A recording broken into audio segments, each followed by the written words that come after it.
Özüm geçtin, özüne sevgimi berip menden gittin. Dönmerin sen yerine enne hiç gün. Soğuk bolup geçti sensiz günüm bana. Yarım gitti, bilemey sensizliği sen bilmezsin. Söylenim bilmedim şom için öttüm. Diyardım can oşup yüreğimde şanlıda.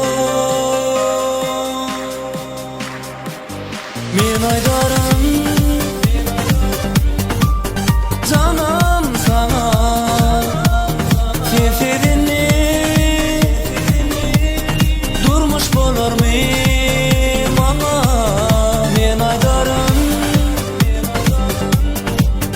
balan arman, sen güçlü mü bek kıyalımdan benim.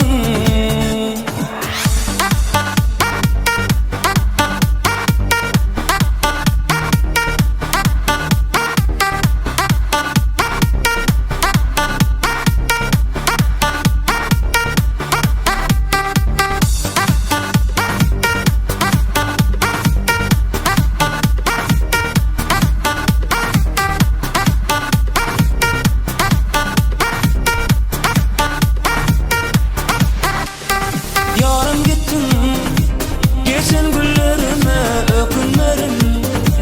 Seninle meni küdeliz kesim.